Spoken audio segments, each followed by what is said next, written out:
প্রিয় শিক্ষার্থী বন্ধুরা, আজকে আমরা তোমাদের নতুন একটা টপিক নিয়ে আলোচনা করব। সেটা তোমাদের রক্ত সঞ্চালন অধ্যায়ের হার্টবিট এর মায়োজনিক নিয়ন্ত্রণ এবং উদ্দীপনা পরিবহন। তোমরা জানো যে আমাদের হৃৎপিণ্ড যে আছে, এই হৃৎপিণ্ড অনবরত সংকোচন প্রসারণের মাধ্যমে আমাদের সারা শরীরে কী করে, রক্ত সরবরাহ করে।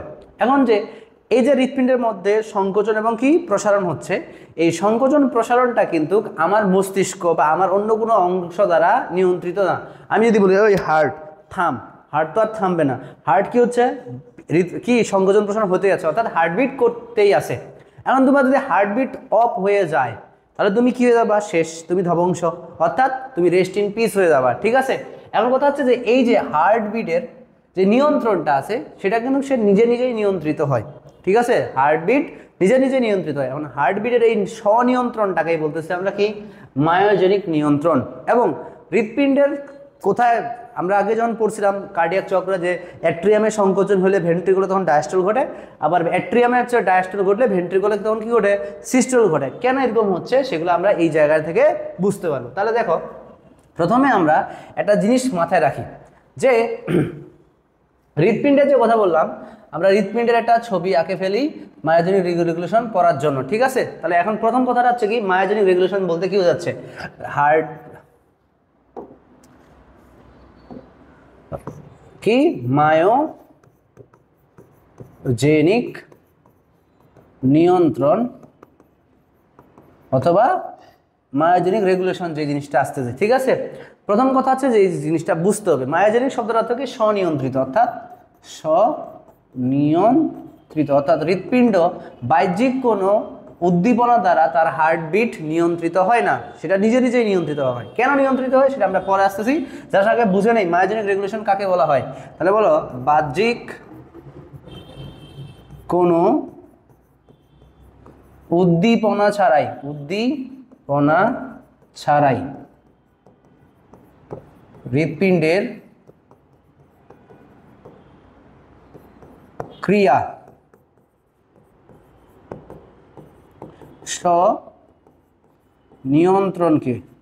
নিয়ন্ত্রণকে আমরা কি বলতেছি, মায়োজেনিক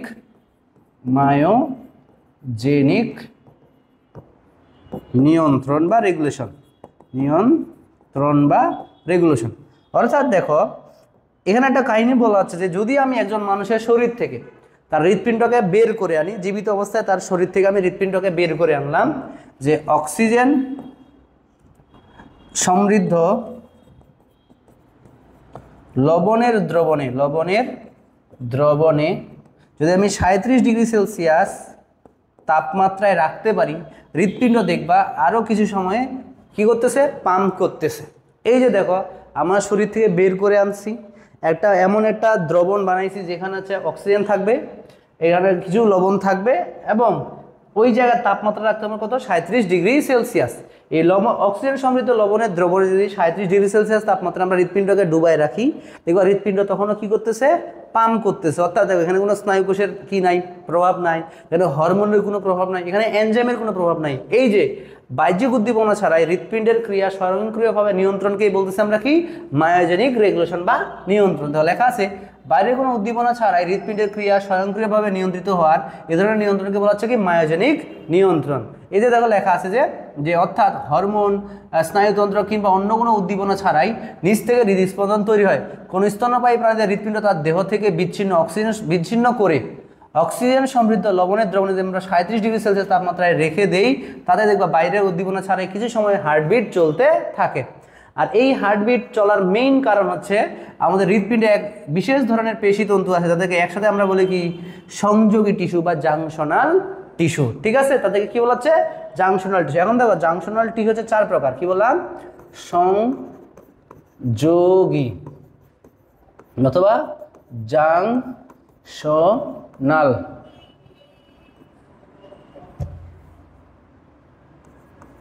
জাংশনাল টিস্যু কয় প্রকার, 4 প্রকার। কয় প্রকার, 4 প্রকার। আমরা আগে ছবি দেখে বুঝবো, তারপর হচ্ছে জিনিসগুলো বলবো। ঠিক আছে, 1 নম্বরে যেই পয়েন্টটা পাবো সেটা SA নোট অথবা সাইনোঅ্যাট্রিয়াল নোট। 2 নম্বরটা বলা হয় কি, AV নোট বা অ্যাট্রিওভেন্ট্রিকুলার নোট। 3 নাম্বার হচ্ছে কি bundle of His, bundle of হিস, ঠিক আছে। এবং 4 নাম্বার যে জিনিসটা পাচ্ছে সেটা হচ্ছে কি পারকেনজি ফাইবার, পারকেনজি ফাইবার, ঠিক আছে। আমরা এখন চিত্র দেখে বুঝবো। তো হৃৎপিণ্ডের ছবি আমি প্রত্যেকটা ক্লাসে আঁকি, তোমাদের বারবার করে বলছি এখানে যতগুলো প্রশ্ন আছে প্রত্যেকটাতে তোমাদের হৃৎপিণ্ডের ছবি লাগবে। আমরা আবার আঁকে ফেলি। এই ধরো আমাদের এটা হৃৎপিণ্ড আঁকতেছি, হৃৎপিণ্ডটা আমরা এঁকে নেই, ঠিক আছে, হৃৎপিণ্ডটা এঁকে নেই, এরপরে আমরা বাকিবাদ কাহিনী দেখব। ওকে, এই হৃৎপিণ্ডের ছবি অঙ্কন চলতেছে চলতেছে চলতেছে এখনো।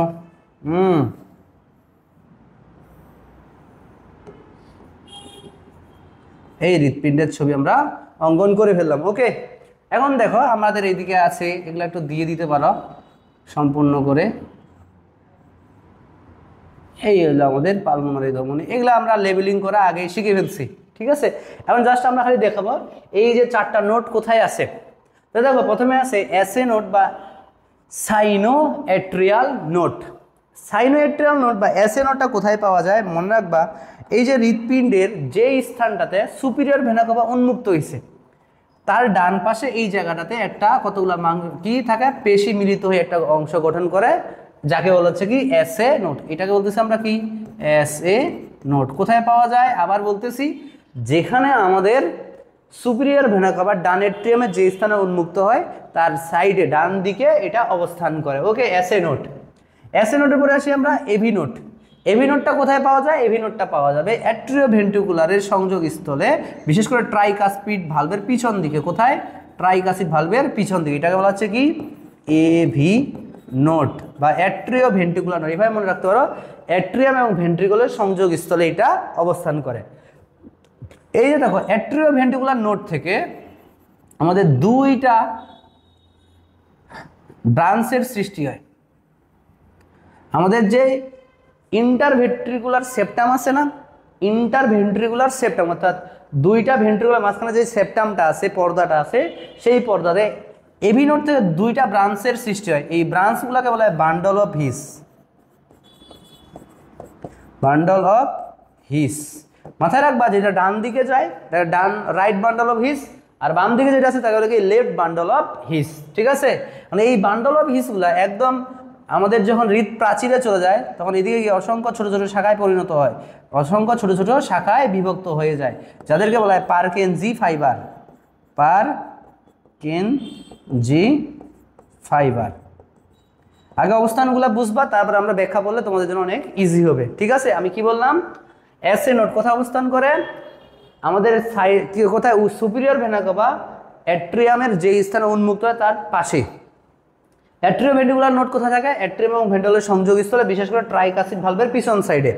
এবং এই অ্যাট্রিওভেন্ট্রিকুলার থেকে 2টা শাখা সৃষ্টি, একটা ডান দিকে গেছে এটাকে রাইট বান্ডল অফ হিস, যেটা বাম দিকে গেছে এটাকে বলে কি লেফট বান্ডল অফ হিস, ঠিক আছে। আর এটা হচ্ছে রাইট বান্ডল অফ হিস। ওকে, এখন দেখো এই বান্ডল অফ হিসগুলো একদম হৃদ প্রাচীরে পৌঁছানোর পরে অনেকগুলো ছোটো ছোটো শাখায় বিভক্ত হয়, তাকে বলা কি পারকেনজি ফাইবার। এই হচ্ছে আমাদের অবস্থান। এখন একটা জিনিস মাথায় রাখবা যে এই যে এসএ নোড থেকে এভি নোডে সিগন্যাল যাওয়ার জন্য আরও 3টা গতিপথ আছে। কয়টা গতিপথ আছে? 3টা গতিপথ আছে, যাদের বলা ইন্টারনোডাল পাথওয়ে, ইন্টারনোডাল পাথওয়ে। এটাকে কি বলা হয়? Internodal pathway. ওকে, এই হলো আমাদের সংযোগীয় টিস্যুগুলোর অবস্থান। এখন আমরা এগুলা বিস্তারিত পড়ালেখা করব। দেখো আমরা একটা একটা করে ছোট অংশ কেটে নিয়ে আসবো আর একটা একটা করে পড়বো। দেখো প্রথমে আসি আমরা সাইনো অ্যাট্রিয়াল নোট। সাইনো অ্যাট্রিয়াল নোট এখান থেকেই পড়ি আমরা লাইন বাই লাইন, এটা বুঝে ফেলছি। এখন আমরা জাস্ট পড়বো সাইনো অ্যাট্রিয়াল নোট। সাইনো অ্যাট্রিয়াল নোট কোথায় পাওয়া যায়? এটি ডান অ্যাট্রিয়ামের প্রাচীরে এবং ডান অ্যাট্রিয়াম এবং সুপিরিয়র ভেনা কাভার ছিদ্রের সংযোগ স্থলে অবস্থিত এবং স্বয়ংক্রিয় স্নায়ু থেকে কিছু স্নায়ু প্রান্ত সহ অল্প সংখ্যক হৃৎপেশী কোষ নিয়ে এটি গঠিত। ওই যে দেখো এটা সুপিরিয়র ভেনা কাভা না, এই সুপিরিয়র ভেনা কাভার এই যে সংযোগ স্থলে এই জায়গায় আমাদের একটা নোট আছে যার নাম কি সাইনো অ্যাট্রিয়াল নোট। এখানে একটা ইম্পর্টেন্ট খ নাম্বারের কোশ্চেন আছে যে এসএ নোড থেকে সৃষ্ট একটি অ্যাকশন পটেনশিয়াল বলতে কাজ করার জন্য যে শক্তিটা দরকার সেই অ্যাকশন পটেনশিয়ালটা বা ইলেকট্রিক সিগন্যালের মাধ্যমে হার্টবিটের শুরু হয়। তাহলে আবার বলতেছি এসএ নোড থেকে একটা অ্যাকশন পটেনশিয়াল ইলেকট্রিক সিগন্যালের মাধ্যমে হার্টবিটের শুরু করে, এই জন্য এসএ নোডকে বলা হয় কি পেস মেকার। কি বলা হয়? পেস মেকার বা হৃদস্পন্দক। পেস বলতে আমরা কি বুঝাচ্ছি? গতি। মেকার মানে কি? তৈরি করা। তোমরা যখন ক্রিকেটে দেখছো না, দুই ধরনের বল করা, একটা হচ্ছে স্পিন বল আর এটা হচ্ছে কি করা হয়? পেস বল, যেটা হচ্ছে অনেক বেশি গতিতে বল করা হয়। তাহলে পেস মানে হচ্ছে তোমার এক কথায় শেষ যে হৃৎপিণ্ড সঞ্চালনের জন্য যে হচ্ছে উদ্দীপনাটা দরকার সেটা উৎপন্ন হয় কোথায়? আমাদের এসএ নোডে। এই জন্য এটার নাম হচ্ছে কি রে? পেস মেকার বা হৃদস্পন্দক। ঠিক আছে, তাহলে কি বললাম? এসএ নোড থেকে একটি অ্যাকশন পটেনশিয়াল ইলেকট্রিক সিগন্যালের মাধ্যমে হার্টবিটের শুরু করে, আর এই অ্যাকশন পটেনশিয়াল যেদিকে ছড়িয়ে যায় সাথে সাথে স্নায়ু উদ্দীপনার অনুরূপ উত্তেজনার একটি ছোট তরঙ্গ হৃৎপেশির দিকে অতিক্রান্ত হয়, আর এটি অ্যাট্রিয়ামের প্রাচীরে ছড়িয়ে অ্যাট্রিয়ামের সংকোচন ঘটায়। তাহলে দেখো এখান থেকে একটা ইলেকট্রিক সিগন্যাল উৎপন্ন হয়ে এই যে দেখো এই সিগন্যালগুলো হৃৎপিণ্ডের সব দিকে বিশেষ করে অ্যাট্রিয়ামের মধ্যে কি হচ্ছে? ছড়ায় যায়। আর মনে রাখবা যেদিকেই আমাদের এই অ্যাকশন পটেনশিয়ালটা ছড়ায় যাবে সেদিকেই কি ঘটবে? সংকোচন ঘটবে। সেদিকে কি ঘটবে? সংকোচন। এখন তোমাকে খ নম্বরের কোশ্চেন আসতে পারে, এসএ নোডকে পেস মেকার বলা হয় কেন? পেস মেকার বলা হয় কেন? তখন তুমি কি উত্তর দিবা? এই যে বলবা যে এসএ নোডের অবস্থানটা বলে দিলে, তা বললো এসএ নোড থেকে সৃষ্ট একটা অ্যাকশন পটেনশিয়াল ইলেকট্রিক সিগন্যালের মাধ্যমে হার্টবিটের সূচনা করে এবং এটি থেকে অ্যাকশন পটেনশিয়াল ছড়িয়ে সাথে সাথে কি স্নায়ু উদ্দীপনার মতো অনুরূপ কতগুলো উদ্দীপনা তৈরি করে, যেই উদ্দীপনার জন্য অ্যাট্রিয়ামের প্রাচীরে অ্যাট্রিয়ামের কি ঘটায়? সংকোচন ঘটায়। এই জন্য এসএ নোডকে আমরা কি বলবো? পেস মেকার বা হৃদস্পন্দক বলে। এটার আরেকটা কারণ হচ্ছে প্রতিটি হৃদস্পন্দনের উদ্দীপনা এখান থেকেই সৃষ্টি হয় এবং পরবর্তী হৃদস্পন্দনের উদ্দীপনা সৃষ্টির উদ্দীপক হিসেবে কাজ করে কোনটা? SA node. ওকে, এবার যাও, এবার আমরা চলে যাচ্ছি কোথায়? এভি নোড নিয়ে আলোচনা। তো এটা একটু ছবিটা যদি আমি ছোট করি তাহলে তোমরা ওদের বুঝতে সুবিধা হবে, যদিও দেখতে একটু প্রবলেম হচ্ছে, তাও আমি দেখাই। এভি নোড বা atrio ventricular node. AV node বা অ্যাট্রিও ভেন্ট্রিকুলার নোড বলছে দেখো এই যে এসএ নোডের পরে ঠিক অনুরূপ গঠন বিশিষ্ট কতগুলো স্নায়ু এবং পেশিকোষ মিলে এটা অংশটা গঠন করে এভি নোড। দেখো এভিএন ডান অ্যাট্রিয়ামের পশ্চাৎ প্রাচীরে ট্রাইকাসপিড কপাটিকার ঠিক পিছের দিকে অবস্থিত এবং এসএ নোডের অনুরূপ গঠন বৈশিষ্ট্য হয় কাকে? এটা এভি বান্ডলও বলা হয়। ঠিক আছে, এগুলো পড়ে নিবা। এবার দেখো এখানে কিছু কাহিনী আছে। কাহিনীটা হচ্ছে, প্রথম কথা হচ্ছে যে এই যে দেখো এসএ নোড থেকে এভি নোডের সিগন্যাল আসার জন্য তিনটা রাস্তা আছে, যাকে বলে বলছিলাম একটু আগে ইন্টার নোডাল পাথ ওয়ে। ঠিক আছে, এখন বলছে এই এসএ নোড থেকে এভি নোডের সিগন্যাল আসতে সময় লাগে, এসএ নোড থেকে এভি নোডে এভিএনএ সিগন্যাল আসতে সময় লাগে, সিগন্যাল আসতে সময় লাগে কতটুকু? 0.03 সেকেন্ড। কতটুকু সময় লাগে? 0.03 সেকেন্ড। এরপরে দেখো এই যে এসএ নোডের সিগন্যাল, এসএ নোড থেকে এভি নোডে উদ্দীপনা পরিবহনে 0.03 সেকেন্ড সময় লাগে। এরপর এভি নোডে আগত উদ্দীপনা প্রায় 0.09 সেকেন্ড ওয়েট করে। এভি নোডে যখন সিগন্যাল আসবে সে সাথে সাথে কিন্তু বান্ডল অফ হিস দিয়ে চলে যাচ্ছে না, এখানে গিয়ে সে কতটুকু? এভি নোড এ সিগন্যাল কত? 0.09 সেকেন্ড ওয়েট করে।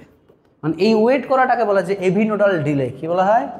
AV nodal delay. আমি তোমাকে যদি বলি এভি নোডাল ডিলে বলতে কি বোঝায়? ডিলে মানে লেট, অর্থাৎ ওই যে বললাম এখানে সে কত সময়? 0.09 সেকেন্ড সময় ওয়েট করে, যাকে আমরা এভি নোডাল ডিলে বলে। এখন তোমার খ নম্বরের কোশ্চিন আসতে পারে, এভি নোডাল ডিলের গুরুত্ব কি? একটা খ নম্বরের কোশ্চিন ধরো, এভি নোডাল ডিলের গুরুত্ব কি? ঠিক আছে, খ নম্বরের কোশ্চেন আসবে এভি নোডাল গুরুত্ব কি? তখন তুমি কি বলবা? এভি নোডাল ডিলের গুরুত্ব হচ্ছে এরকম যে মাথায় রাখতে হবে যে আমরা একটু আগেই বলছিলাম যে ইলেকট্রো অ্যাকশন পটেনশিয়াল বা ইলেকট্রিক সিগন্যালটা যেখানেই যাবে সেখানেই কি ঘটবে, সংকোচন ঘটবে। এখন ধরো এসএ নোডের থেকে সিগন্যাল কোথায় গেছে, অ্যাট্রিয়ামে গেছে। কোথায় গেছে, অ্যাট্রিয়ামে। অ্যাট্রিয়ামের সংকোচন হইলো, এরপর এখানে গেল, এখান থেকে যদি সাথে সাথেই সিগন্যাল এদিকে চলে যায় তাহলে উপর অ্যাট্রিয়ামেরও সংকোচন ঘটতেছে, আবার ভেন্ট্রিকুলারও কি করতেছে, সংকোচন ঘটতেছে। যখন ভেন্ট্রিকুলার সংকোচন ঘটবে, ভেন্ট্রিকুলার যখন, তাহলে উপরেও সংকোচন করতেছে, নিচেও সংকোচন, কি সংকোচন করতেছে। তাহলে এদিক থেকে রক্ত, এদিক থেকে আসা রক্তগুলোর মধ্যে একটা কি হবে, কলিশন, মানে কি সংঘর্ষ হইতে পারে। যে এদিকেও চাপ দিলাম, রক্ত এদিকে যাচ্ছে, এদিকে চাপ দিলাম, রক্ত উপরের দিকে যাচ্ছে, অর্থাৎ একটা সংঘর্ষ হইতে পারে। এই সংঘর্ষটাকে এড়ানোর জন্য এখানে আসে তারা 0.09 সেকেন্ড কী করে, ওয়েট করে। তার মানে এখানে আগে অ্যাট্রিয়ামের সংকোচন হয়, এর মধ্যে ভেন্ট্রিকুলার কী থাকে, প্রসারণ থাকে। এখানে যখন সংকোচন শেষ হবে তারপর এখান থেকে সিগন্যাল এখানে আসবে, তখন এখানে সংকোচন হবে, তখন আমাদের কি পালমোনারি ধমনী এবং মহাধমনীর মাধ্যমে রক্ত ফুসফুস এবং কি সারা দেহে যাবে। এটাই হচ্ছে কি এপিনেটাল ডিলের গুরুত্ব, যেন রক্ত চলাচলে বিঘ্ন না ঘটে। ঠিক আছে, এরপরে আমরা চলে যাব। তো এখানে বলছে কি এবি নোডে আগত উদ্দীপনা 0.09 সেকেন্ড ওয়েট করে, দেরি করে, একে এভিনোডাল ডিলে বলা হয়।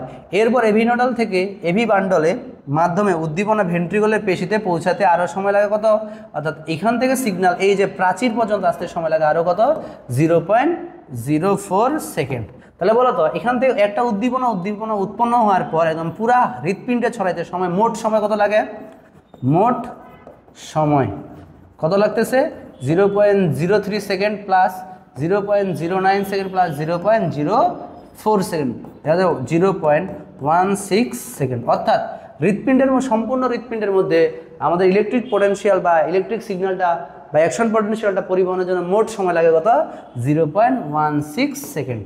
ঠিক আছে, একবার মেডিকেলের প্রশ্ন আসছিল, তো ওখানে আমাদের এভিনোডাল ডিলে কতটুকু, তো ওটা অনেক আগের বইয়ে ছিল, বাট এখন তোমাদের যদি আসে এভিনোডাল ডিলে কত হবে, 0.09 সেকেন্ড। আর সম্পূর্ণ হৃৎপিণ্ডের সিগন্যাল পরিবহনের জন্য সময় কতটুকু লাগবে, 0.16 সেকেন্ড। ঠিক আছে, তাই দেখো যে অর্থাৎ এসএ নোডের উদ্দীপনা তৈরি হওয়ার পর উদ্দীপনা ভেন্ট্রিকুলে পৌঁছাতে মোট সময় লাগে 0.16 সেকেন্ড। এর ফলে ভেন্ট্রিকুলার সিস্টলের পূর্বেই অ্যাট্রিয়ামের সিস্টল সম্পন্ন হয়। ওই যে বললাম এভিনোডাল ডিলের গুরুত্ব আলোচনা করো, অর্থাৎ ভেন্ট্রিকুলার সিস্টল হওয়ার আগেই আমাদের কি অ্যাট্রিয়ামের সিস্টল ঘটে যায়, ফলে রক্তটা এখানে চলে আসে, এখানে রক্ত আসার পরে তারপর আমাদের ভেন্ট্রিকুলার সিস্টল ঘটে, তারপর পালমোনারি ধমনী এবং মহাধমনীর মাধ্যমে ফুসফুস এবং সারা দেহে রক্তের পরিবহন হয়। ঠিক আছে, এবার আমরা আসি bundle of His. Bundle of হিস হচ্ছে কি, হৃৎপিণ্ডের যে বিশেষ ধরনের টিস্যু এভি নোড থেকে উৎপন্ন হয়ে আন্তঃভেন্ট্রিকুলার প্রাচীরের পশ্চাৎ পর্যন্ত বিস্তৃত এবং ডান এবং বাম শাখায় বিভক্ত। আমি একটু আগেই বলছিলাম এখান থেকে দুইটা শাখা তৈরি হয়, একটা ডান দিকে যায়, একটা কিরে বাম দিকে যায়, যাদেরকেই বলতেছি আমরা কিরে বান্ডল অফ হিস। ঠিক আছে, এখন বলছে যে এরপর এইগুলা ভেন্ট্রিকুলার পার্কেনজি তন্তুতে মিলিত হয়, এটি এভি নোড থেকে উদ্দীপনা গ্রহণ করে ভেন্ট্রিকুলার প্রাচীরে সঞ্চালন করে। লাস্ট আসি আমরা কি পার্কেনজি তন্তু। এই তন্তুগুলো বান্ডল অফ হিস থেকে উৎপন্ন হয়ে ভেন্ট্রিকুলার প্রাচীরে জালের মত জালক সৃষ্টি করে এবং বান্ডল অফ হিস থেকে প্রাপ্ত উদ্দীপনা পার্কেনজি তন্তুর মাধ্যমে ভেন্ট্রিকুলার প্রাচীরে ছড়িয়ে ভেন্ট্রিকলকে দুটি সংকোচন ঘটায় এবং ভেন্ট্রিকুলার বিশেষ সংযোগ টিস্যুর মাধ্যমে বৈদ্যুতিক তরঙ্গ প্রবাহটি হচ্ছে নিম্নরূপ। কী হলো, এসএ নোড থেকে এভি নোড, এভি নোড থেকে bundle of His, bundle of হিস থেকে কোথায় গেল, পার্কেনজি ফাইবার। এখন এখান থেকে সিকিউ প্রশ্ন আসে, কোন প্রশ্ন, সিকিউ, যে হৃৎপিণ্ডে স্বনিয়ন্ত্রিত হয় কিভাবে ব্যাখ্যা করো, অথবা জাংশনাল টিস্যুগুলো আলোচনা করো, তখন তোমাকে চিত্র দেখিয়ে সুন্দর মতো করে ব্যাখ্যা করতে হবে। এখন দেখো এখানে একটা জিনিস তোমাদের বলে রাখি, আমরা কিছু এক্সট্রা ইনফরমেশন পড়বো, সেটা হচ্ছে কি, এই যে দেখো এসএ নোড থেকে উদ্দীপনা উৎপন্ন হয়, যে এই এসএ নোড থেকে উদ্দীপনা উৎপন্ন হওয়ার রেটটাকে বলে আপনি কন্ডাকশন রেট। কি বলে এটাকে, কন্ডাকশন রেট। তাহলে আমরা একটু কাইন্ডলি একটু টাইম নিয়ে এটাকে ছোট করে নেই, এটা একটু ছোট করে নিচ্ছি। ঠিক আছে, এটাকেও একটু ছোট করে নিচ্ছি, তারপর আমরা এখানে দুইটা জিনিস লিখব। একটা হচ্ছে কন্ডাকশন রেট, যে জাংশনাল টিস্যু,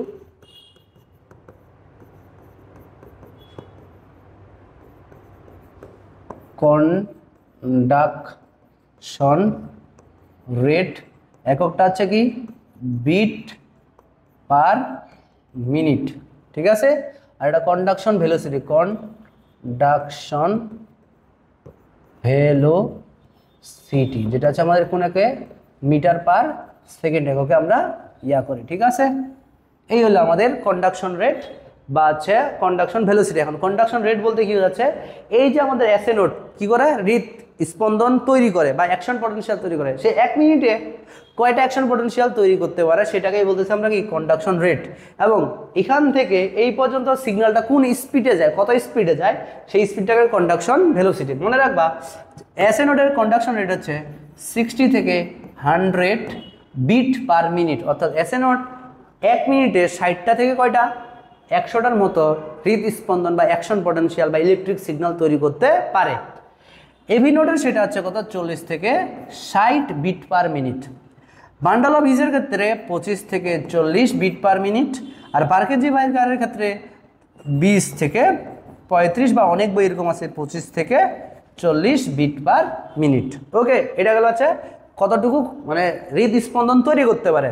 আর কন্ডাকশন ভেলোসিটিটা কি, কত স্পিডে যাচ্ছে, তাহলে মনে রাখবা এসএ নোটের 0.05 মিটার পার সেকেন্ড, এভি নোটেরও 0.05 মিটার পার সেকেন্ড, আর বান্ডাল অফ হিসের হচ্ছে 1 মিটার পার সেকেন্ড, এবং পারকেনজি-ভাইয়ারের কন্ডাকশন ভেলোসিটি হচ্ছে 4 মিটার পার সেকেন্ড। ওকে, এই দুইটা জিনিস এক্সট্রা ইনফরমেশন তোমরা পড়ে রাখতে পারো। তাহলে এখান থেকে আমাদের কি প্রশ্ন আসবে, সৃজনশীল প্রশ্ন এবং খ নাম্বারে। এখন দেখো একটা জিনিস বলে রাখি যে এভি নোটকে রিজার্ভ পেস মেকার বলা হয়। কি রিজার্ভ পেস মেকার বলে কেন, এটা একটা উত্তর দেখে নাও। এভি নোটকে কেন রিজার্ভ পেস মেকার বলা হয়? দেখো আমাদের নর্মাল যে হার্ট রেট সেটা হচ্ছে কত, হার্ট রেট যেটা আমরা বলি সেটা হচ্ছে কত 70 থেকে 80, অথবা এভারেজে কত বলি আমরা 75 বিট পার মিনিট। তো এই রেটটা তৈরি হয় মূলত কার জন্য, এসএ নোটের জন্য। এখন আমরা সবাই জানি, এটাও পড়ছি যে হার্ট রেট বা heart beat is greater than 100 beat per minute হয়, তাহলে আমরা তাকে বলি কি ট্যাকিকার্ডিয়া। যদি আমাদের হার্ট বিট লেস দেন 60 হয় তাহলে আমরা তাকে বলছি কি ব্রাডিকার্ডিয়া। তার মানে 60 কিন্তু কি একটা আমাদের নর্মাল বলা যায় 60। ধরো কোনো কারণে যদি কারো এসএ নোট কার্যক্ষমতা কমে যায়, এসএ নোটের কার্যক্ষমতা যদি কমে যায় সেক্ষেত্রে আমাদের হার্টবিট উৎপাদনের কাজটা করে কি এভি নোট। তা যেমন ধরো আমরা রিজার্ভ করে রাখি, যেমন ধরো তুমি বাইক চালাইছো, বাইকের মধ্যে কিন্তু ট্যাঙ্কিতে যতটুকু তেল থাকে এছাড়াও আলাদা করে কার্বোরেটর ভার্সনে প্রায় আধা লিটারের মতো কি থাকে, রিজার্ভ তেল থাকে। ঠিক এরকম যদি এসএ নোট কোনো কারণে তার কার্যক্ষমতা কমে যায় তখন গিয়ে দেখবা তার কাজটা কে করে দিচ্ছে, এভি নোট করে দিচ্ছে। এই জন্য এভি নোটকে বলা হয় কিরে রিজার্ভ পেস মেকার। তুমি সুন্দর করে লিখবা যে হচ্ছে এভি নোট আমাদের কিরে মিনিটে 40 থেকে 60টার মধ্যে বিট উৎপন্ন করতে পারে। যদি কোনো কারণে এসএ নোট তার কার্যক্ষমতা নষ্ট হয়ে যায় তখন এভি নোটের মাধ্যমে আমরা সেই কাজটাকে বা সেই ইলেকট্রিক সিগন্যালটাকে মেনটেন করতে পারি। এই জন্য এভি নোটকে বলা হয় কি রিজার্ভ পেস মেকার। তাহলে আজকে যে টপিকটা আছে অনেক ছোট টপিক, এখানে আমাদের শুধুমাত্র কি পড়তে হবে সৃজনশীলের জন্য, যে হৃৎপিণ্ডের মায়োজেনিক রেগুলেশন নিয়ন্ত্রণ করো, অথবা জাংশনাল টিস্যু অথবা হৃৎপিণ্ড কীভাবে নিজেকে নিয়ন্ত্রণ করে সেটা ব্যাখ্যা করো। তাহলে সবগুলোর উত্তর কি সেম। আর কিছু ক এবং খ নাম্বারের জন্য প্রশ্ন আসবে। আর এই যে এক্সট্রা ইনফরমেশন যেটা দিলাম এক্সট্রা, এটা তোমরা সুন্দর মতো করে বইয়ের মধ্যে নোট করে রাখবা। ঠিক আছে, ধন্যবাদ সবাইকে।